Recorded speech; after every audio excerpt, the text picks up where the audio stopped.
I still read, I still learn, I still acquire knowledge, but I do it in a different way. I keep knowledge lightly, refracting it through experience, prepared to change or discard it when experience indicates that I should. I don't treat knowledge as some destination point to be arrived at, but as a raft that will take me to new shores of understanding and which I am prepared to leave behind when the journey is at an end. This is the trick of those who not only reach the threshold, but keep crossing it. They never confuse the raft with the shore, the map with the territory, the menu with the meal. They apply knowledge without being bound by its constraints. They know but remain open to not knowing. Not knowing. Let me tell you about a moment that revolutionized my knowledge of the line between knowledge and experience. I was training with my senior student, what we call in our art a second-level student, challenging each other through a rigorous series of technique drills. Everything was neat, technical, perfect by all I had taught and all we had learned. And then I braked hard and asked him, "What are you feeling now?" In this moment, he was confused, then started quoting principles and concepts I taught him about body mechanics and energy flow. "No!" I stopped him. And feet, not what you're aware of about what's occurring. What are you feeling, Joe? What do you feel? What do you feel? What are you experiencing in this precise moment of your life? He remained silent, then confessed.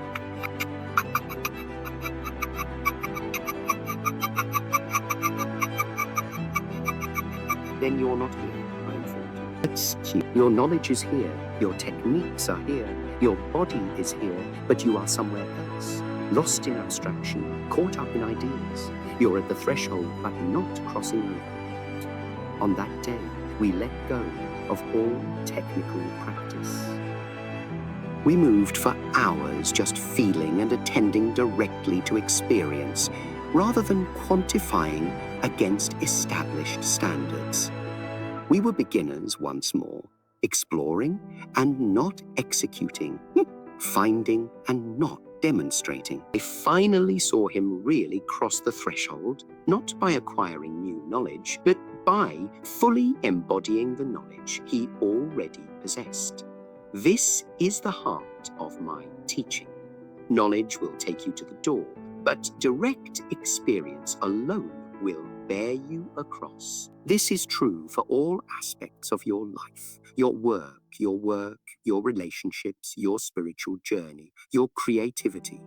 Think about your work. You might have degrees, certifications, years of training, but have you broken through into genuine mastery? Have you shifted beyond the use of what you know to the expression of who you are through what you do? Have you broken through competence to arrive at artistry? The masterful worker knows when to violate the rules. The competent worker works based on no knowledge. The masterful worker sees solutions which arise out of direct contact with the moment. The competent worker is the peak expression of knowledge. The masterful worker is the expression of wisdom. Or think about your relationships. You might know all the communication strategies. You might know all the psychology principles. You might recognize all the attachment types. But have you passed through the door from knowing about connection to being in connection? Have you shifted beyond relationship skills to relationship being? Those who stay on the knowing side of the threshold attempt to think their way into healthier relationships. They examine, plan, and speculate about relating and stay unrelated. And those who step across the threshold know that meaningful connection arises, not from the deployment of knowledge, but from the provision of presence, complete, unedited, real presence beyond all techniques and strategies. Or think about your spiritual practice. You might have read many holy books, mastered many meditation methods, done workshops with great teachers, but have you passed the point of spiritual knowledge to spiritual awareness? Have you passed from believing truth to being truth? Most of these spiritual searchers end up being collectors of information and not embodiment of awareness. They confuse spiritual principles for spiritual consciousness. They get caught up in discussing awakening rather than awakening. They stay on the knowledge side of the doorway, comfortable with maps, but not familiar with the terrain they point to. In all areas, it is the same pattern. Knowledge gets you to the door, but only personal first-hand experience will get you across. Information swings open the door, but only transformation lets you step through it.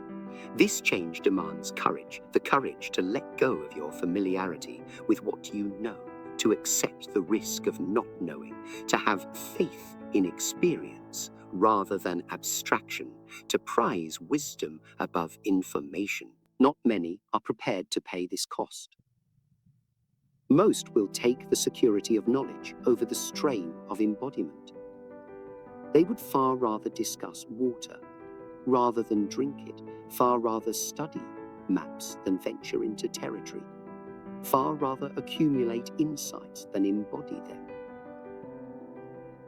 But I think you are different. I think you are ready to move past this line. I think you are ready to take knowledge into wisdom, information into body, knowing into being. And I think this because you've lingered with me on this path, not merely listening to my words, but sensing the truth they speak towards. And so I present you with a challenge, now a 7-day practice that will assist you in crossing the threshold in whatever area is most important to you at the moment. This is not about gaining more knowledge. It's about becoming the knowledge you already possess. Day 1. Choose one place in your life where you have extensive know-how, but feel stuck at the door of true mastery or embodiment. Get it down in writing, not as a notion, but as a sense. Not, I know martial arts, but I am unable to use them effectively. But I feel disconnected from my body when I'm under stress. Not the knowledge gap, but the experience gap. Day 2. For the whole day, approach this place as though you do not know anything about it. Use total beginner's mind. Put aside everything that you believe you know and deal with it directly, newly, naively. Don't attempt to get good at it. Attempt to be present with it. Day 3. Choose one principle or method in this field that you intellectually comprehend, but have yet to fully inhabit. Now sense it, not intellectually, but through your senses. Taste it, smell it, hear it, see it, immerse yourself in it, using your entire self instead of just your mind. And day 4. Discover a person who has gone past the threshold in this field, a person who does not just know, but is a person who does not just speak about it, but lives. Do not ask them what they know. Ask them what they feel. Do not seek data from them. Seek data from them. Seek transmission. Day 5. On purpose, do something wrong in this space, not through lack of effort, but through a desire to go beyond your knowing. Welcome that failure, not as proof of inadequacy, but as an entrance to further knowledge. Don't think the failure. Sense it, live it immediately. Allow it to teach you through experience instead of thought. Day 6. Take something you think of as absolute, certain, unquestionable in this realm, and disprove it through direct experience. Don't intellectually argue against it. Experimentally test it. Be prepared to learn that what you know might not be what is. Day 7. Express what is on the other side of the doorway, not in words or ideas, but in action. Don't explain, embody. Don't describe, demonstrate. Don't represent, present. Let your expression come not from what you know, but from who you are here and now. This practice will not provide you with more knowledge. It will turn the knowledge, you will turn the knowledge you already possess from dead information into living wisdom. It will not increase what you know. It will make what you know deeper. It will not alter what you can talk about. It will alter what you can say. Remember, knowledge will bring you to the threshold, but only direct experience will carry you across. Understanding will point the way, but only embodiment will complete the journey. I started this dialogue with a moment of my own life. That moment when I came to know all my knowledge had led me to a door. I could not enter through knowledge itself. Now, I would like to tell you what came after I crossed that door. After I converted knowledge into wisdom, information into embodiment, knowing into being, I found something unexpected on the other side, not more certainty, but more mystery. Not more answers, but improved questions. Not more control, but more wonder. Beyond the threshold, knowledge does not end. It opens up into something much deeper, a direct, immediate, intimate connection with reality itself. When observers see you move, they frequently ask, how do you know what to do? What to do? The fact is, I don't know. I recognize. I don't compute. I respond. I don't perform techniques. I embody principles. Knowledge has been taken in so fully that it no longer needs to be thought. It has passed the border from information to embodiment, from mechanical repetition to organic expression. This is what you have ahead of you, beyond the doorstep, not the culmination of knowledge, but its realization, not its relinquishment, but its realization. But its realization, not its restriction, but its freedom. Knowledge that has gone beyond the threshold no longer holds you back within it. It is a vital force that finds expression in your own individual form. I see too many individuals who are captives of their learning, defined by it, constricted by it, confined within its hard structures. They know everything, but say nothing. Say nothing. Memorized the tune, but are unable to sing. They've learned the dance, but are unable to dance to the music. They've gathered ingredients, but are unable to taste the dish. Don't have this be your destiny. Don't confuse the entrance with the endpoint. Don't mistake the door with the path. Don't gather maps without ever venturing into the lands they describe. 2. Knowledge is necessary, but it's only the doorway. It's the doorway that leads to an enormous terrain of direct experience, embodied knowledge, and true expression. It's the finger pointing at the moon, but don't confuse the finger with the moon itself. Key, cross the threshold. Be what is beyond knowing. Find the freedom that results not from knowing more, but from being the information you do know. Change knowledge from something you have into something you are. Remember, knowledge will only bring you to the doorstep.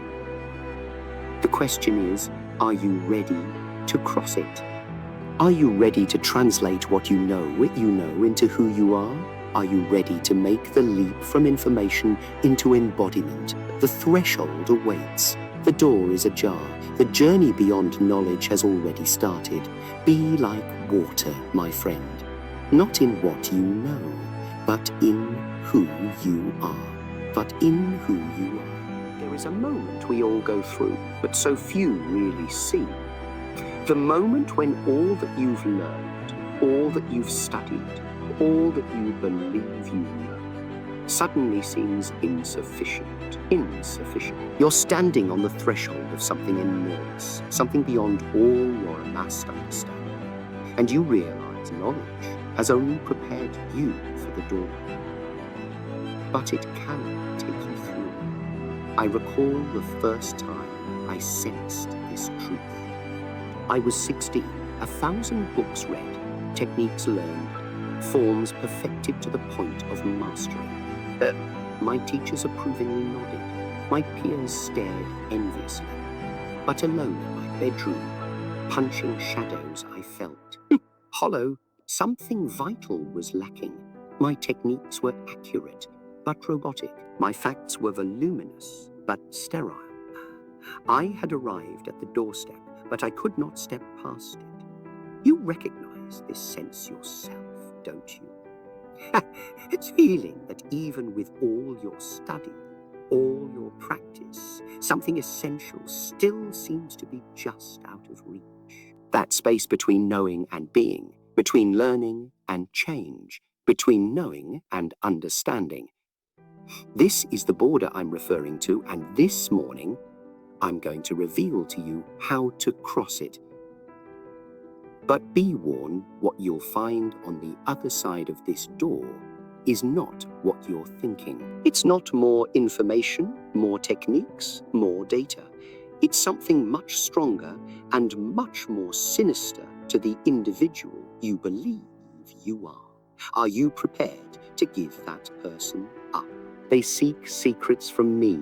They demand the secret technique, the secret form, the secret knowledge that will be the miracle worker overnight. They gather facts like trophies, certificates like armor. They confuse the menu with the meal with thee.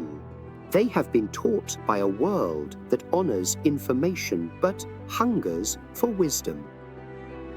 A world saturated with knowledge but parched. Let me pose a question to you.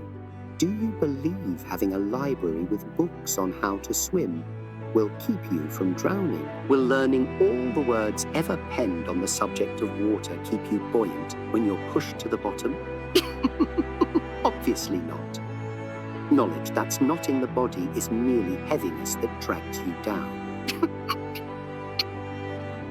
I spent the first half of my life learning. I read books on philosophy, martial science, physical conditioning. I learned techniques from every style I came across. Wing Chun, boxing, fencing, judo, I learned them all. I filled notebooks with drawings and principles. My head was full of theories and concepts. But one day, while facing a real-life situation, something strange occurred. Time slowed. My head whirled through all that I knew, all the techniques I'd learned, all the techniques I'd learned, all the principles I'd read. And in that instant, I hesitated, not out of fear, but out of too much information, too many choices, too much thinking.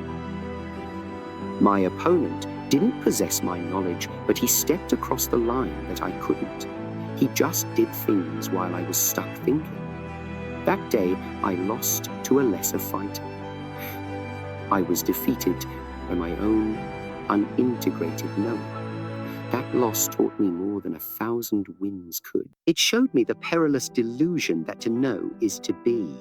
That information is transformation. That study is mastery. I had reached the limit of what knowledge alone can offer. I had reached the threshold. Most individuals never learn that this threshold is there. They spend their whole lives amassing more knowledge, more methods, more ideas, never realizing why they're stagnant, why they can't get across the gap between what they know and the person they wish to become. They confuse the map for the land. They confuse the pointing finger for the moon. Knowledge is not the issue. Knowledge is necessary. It's the beginning, the foundation, the guide to your way. But it's not the way itself. It's not the destination. It's not the change. It's just the doorway. So what is behind this doorway? What lies on the other side? Experience, Not the kind that you read about in books or see in videos or learn in classes. Not second-hand descriptions or tutorials, but unfiltered, personal, first-hand experience. The kind that will alter you from the inside out. The kind that will take knowledge and turn it into living wisdom. I want to tell you something that I've never told anyone before. After that embarrassing loss, I secluded myself, not to study harder, but to feel harder, to experience harder, to be harder. I quit using my body as a servant to my brain and started listening to its intelligence. I quit forcing my movements into textbook descriptions and began letting them express my truest self. For hours a day, I would dance in front of a mirror, not to master techniques, but to observe what happened when I let go of striving for perfection. I closed my eyes and moved without thinking, without planning, without knowing, simply feeling the moment as it happened. I wasn't rehearsing what I knew. I was uncovering what I did not know. This seemed like madness at first, throwing away all the work I'd done. My movement was clumsy, uncoordinated, ugly. My mind shouted at me to go back to the security of established patterns, tried and tested techniques. But I didn't give in. Day by day, I died to what I knew so that I might be born into what I didn't know. I crossed the threshold, not by adding more, but by releasing. And then one day, something shifted. My movements were no longer based on my knowledge. They were happening through me, not from me. I wasn't applying techniques. I was expressing. I wasn't fighting. I was flowing. Knowledge had taken me to the threshold, but surrender had taken me across. This is the great paradox that few are ready to confront. You have to let go of knowing in order to move beyond it. You have to be empty in order to be full. You have to not know in order to really know. As I've said many times, the cup has to be empty in order to be filled. If your cup is full of knowing, of techniques, of certainties, there is no space for direct experience, for wisdom, for truth. The world of the martial arts is full of practitioners who have reached the door but won't go through it. They have black belts wrapped around their waists, but shackles around their minds. They can quote all the principles, perform all the forms, describe all the techniques, but they cannot speak truthfully in the moment of need. They are still trapped by their learning. This same pattern is repeated in all aspects of human endeavor. Consider the corporate world, the multiple-degreed executives who cannot innovate. Consider romance individuals who've read all the books on love but cannot connect. Consider the spiritual practitioners, decades of reading but still looking for what they already are. Knowledge has led them to the door, but they won't or can't move beyond that point. So how do you make this crossing? How do you take knowledge and turn it into wisdom, information into embodiment, knowing into being? First, you need to acknowledge that you stand at the threshold. And in itself, this acknowledgement is deep. Most folks assume their knowledge is mastery. They mistake familiarity for understanding. They think if they can speak about something, then they have incorporated it. This is comforting and lethal to genuine expansion. Ask yourself, am I able to speak what I know under pressure? Does my knowledge work for me at the moment of truth? Or does it leave me? Do I act from what I know? Or do I know what to do, but don't I? Act. Your answers will inform you if you're knocking on the door or still heading towards it. Second, you have to be prepared to be a beginner once more. This is the biggest hurdle of crossing the threshold. Ego has laid a lot of stakes in what you know. It identifies with your knowledge, your skills, your achievements. To cross the threshold is to leave behind, if only provisionally, the security of expertise and to enter the uncertainty of not knowing. I recall when I first started creating Jeet Kune Do. I had to forget all that I considered myself to know about martial arts. I had to doubt every principle, question every assumption, probe every technique, not theoretically, but in actual experience. I had to become a beginner once again, ready to appear foolish, ready to fail, ready to learn instead of proclaim. That openness to beginner's mind is the mark of those who actually make the move. They know that mastery has nothing to do with arriving at a place where questions no longer arise, but rather with being at home in a place where questions never stop arising. They carry their knowing lightly, like an article of clothing that can be shed as situations require, not like skin that makes them who they are. Third, you need to move from knowing to experiencing. Knowledge is about abstractions, ideas, theory. Experience is about sensations, feelings, direct experience. Knowledge moves in the past and future tenses. Experience only moves in the mind. Knowledge resides in the head. Experience resides in the entire self. Every day, discard something you believe you know and allow yourself to experience it anew. If you know how to punch, toss that away and just allow yourself to feel the movement of your fist through space. If you know how to listen, toss that aside and just allow yourself to feel the sounds coming into your awareness. If you know how to love, put that aside and just allow yourself to feel the existence of another being.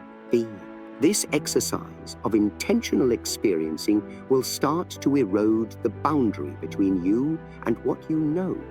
Your knowledge will no longer be something abstract in your head. It will be living wisdom spoken through your being. The gate between knowing and being will begin to dissolve. Fourth, you need to accept failure as your best teacher. Across the threshold, failure is not a sign of insufficiency. It's the doorway to integration. Each failure makes clear where knowledge still resides on paper, in theory, not yet absorbed into bones and blood and breathing. When I was working on my 1-inch punch, I failed 1,000 times. Each failure illustrated where my learning hadn't been integrated, where my comprehension was still conceptual, not experiential. Rather than going back to books or theory, I remained with the failure, sensed it, investigated it, learned from it firsthand. I didn't attempt to think my way through. I experienced my way through. This is a failure strategy that turns failure into something that should be embraced rather than something to be avoided. Outside the threshold, failure is not the negation of success. It's a part and parcel of it. It's not what occurs when experience challenges knowledge. It's what occurs when experience reinforces knowledge into wisdom. Finally, you must understand that crossing the threshold isn't a one-time event. It's a continuous process of integration, a dynamic dance between knowing and experiencing, between accumulating and emptying, between form and formlessness. Today's wisdom becomes tomorrow's limitation unless it remains fluid, adaptable, alive.